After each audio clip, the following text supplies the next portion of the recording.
쇼펜하우어의 불행 피하기 안내서. 쇼펜하우어는 행복을 고통이 없는 소극적 상태로 불행을 적극적 상태로 보았습니다. 따라서 그는 행복 추구보다 불행을 피하는 것이 현명하다고 말합니다. 그는 불행을 피하는 길로 4가지를 제시합니다. 첫째, 오직 자기 자신에게 의지하고 내면을 강화해야 합니다. 진정한 행복은 외부에 있지 않으며 고독 속에서 지적인 생활을 통해 참된 자아를 깨달아야 합니다. 둘째, 욕망과 야망을 낮추고 단순함을 추구해야 합니다. 큰 야망은 불행의 함정이 되기 쉬우며 욕망을 줄이고 단조로운 삶을 견딜 수 있어야 합니다. 넷째, 인간관계에서 경계심을 늦추지 말아야 합니다. 인간은 본래 이기적이고 본성이 변하지 않으므로 관계에 신중해야 하며 진정한 우정을 기대하기 어렵다고 보았습니다. 보통 쇼펜하우어 하면 염세주의, 비관론 이런 단어들을 떠올리시죠? 그런데요, 그의 철학을 자세히 들여다보면요, 이게 단순히 어둡기만 한 게 아닙니다.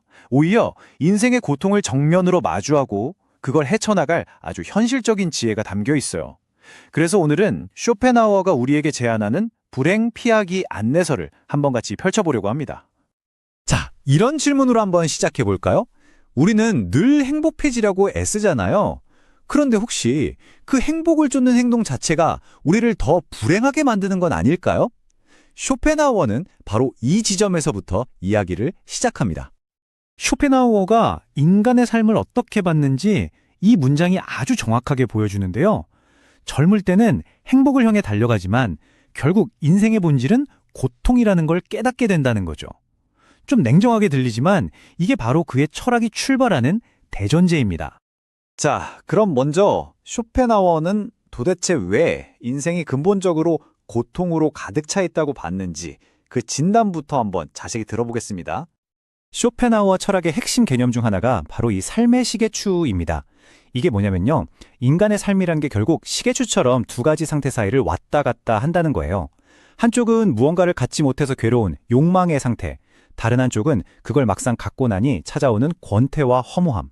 결국 우리는 이 양쪽의 고통 사이에서 영원히 벗어날 수 없다는 거죠. 이게 무슨 말이냐면요, 만약 우리의 모든 소원이 다 이루어졌다고 상상해 보세요. 그럼 행복할까요? 쇼펜하우어는 아니라고 말합니다.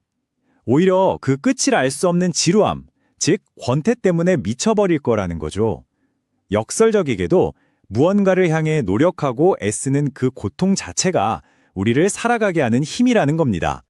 그런데 한번 생각해 보세요. 이런 고통이 왜 유독 우리 인간에게 더 가혹하게 느껴지는 걸까요? 쇼펜하우어는 그 이유를 인간만이 가진 특별한 능력, 바로 의식에서 찾았습니다.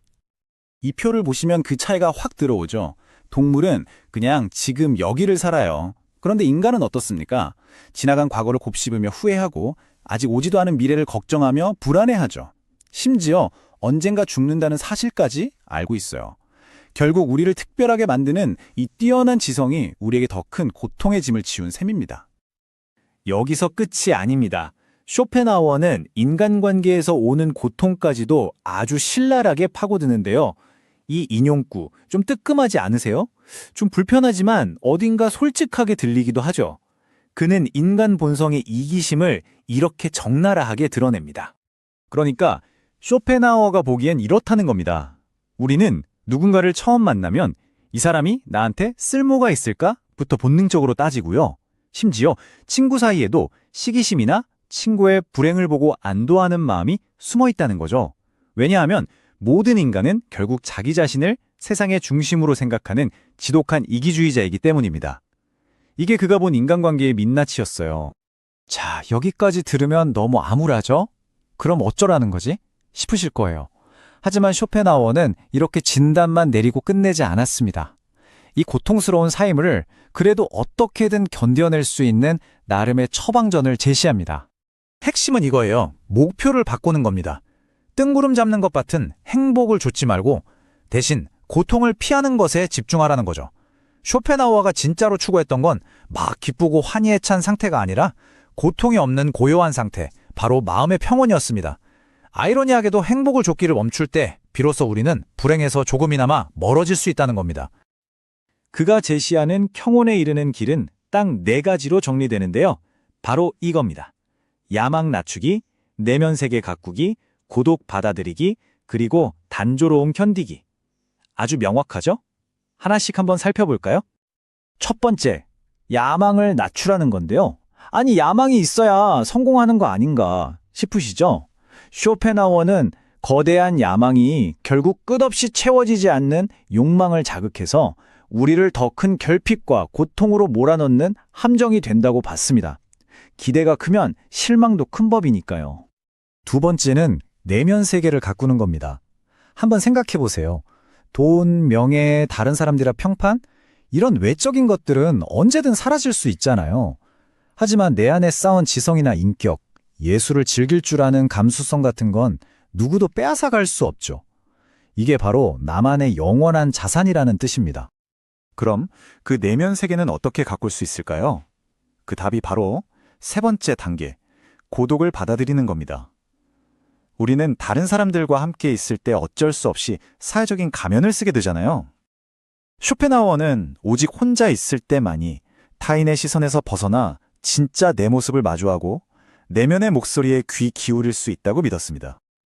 그리고 마지막 네 번째는 단조로움을 견디는 것, 아니 오히려 즐기는 겁니다. 혹시 삶의 시계추 기억나시나요? 욕망과 권태 사이를 오가는 그 고통스러운 움직임이요.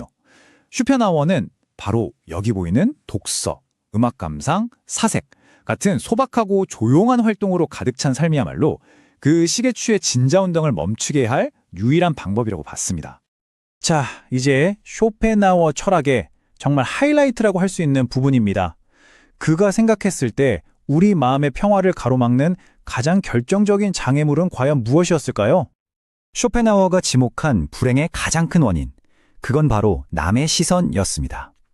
그는 우리 고뇌의 거의 90%가 다른 사람이 나를 어떻게 볼까 하는 걱정, 즉 허영심에서 비롯된다고 단언했을 정도예요. 물론 우리가 사회적 동물이니까 남의 시선을 아예 무시할 순 없겠죠. 하지만 이게 과도해지는 순간 내 삶의 주도권을 남에게 넘겨주게 되는 겁니다. 이 문장이 정말 뼈를 때리죠. 남한테 칭찬받고 인정받는 것에 내 가치를 두는 순간 우리는 자기 기준을 잃고 다른 사람의 평가에 이리저리 휘둘리는 노예가 되고 만다는 겁니다. 내 안의 목소리는 사라지고 남들의 기대에 맞춰 춤추는 꼭두각시가 되는 거죠. 반대로 한번 생각해보죠. 만약 우리가 이 남의 시선, 이 허영심에서만 자유로워질 수 있다면 어떻게 될까요? 불필요한 불안과 걱정이 싹 사라지면서 우리가 느낄 수 있는 평온함은 상상 이상으로 커질 거라는 겁니다. 남의 눈치 보느라 낭비했던 에너지를 오롯이 나 자신에게 쓸 때 진짜 자유를 얻게 된다는 거죠. 결국 쇼펜하우어의 모든 이야기는 이 한 문장으로 다시 돌아옵니다. 고독 속에서 흔들리지 않는 내면의 자아를 발견하고 타인의 평가라는 족쇄에서 벗어나는 것. 이것이 바로 쇼펜하우어가 우리에게 제안하는 이 고통의 바다를 건너는 항해법입니다. 자, 오늘 쇼펜하우어의 지혜를 빌려 불행을 피하는 법을 알아봤습니다. 마지막으로 이 질문을 여러분께 한번 던져보고 싶네요. 화려한 성공과 거대한 야망을 향해 달려가는 삶, 그리고 고통을 최소화하면서 내면의 조용한 평온을 지키는 삶, 여러분은 어떤 삶이 더 가치 있다고 생각하시나요? 정답은 없겠죠. 하지만 한 번쯤 깊이 생각해 볼 만한 질문인 것 같습니다. 인생은 나이로 늙는 것이 아니라 열정의 결핍으로 늙는다.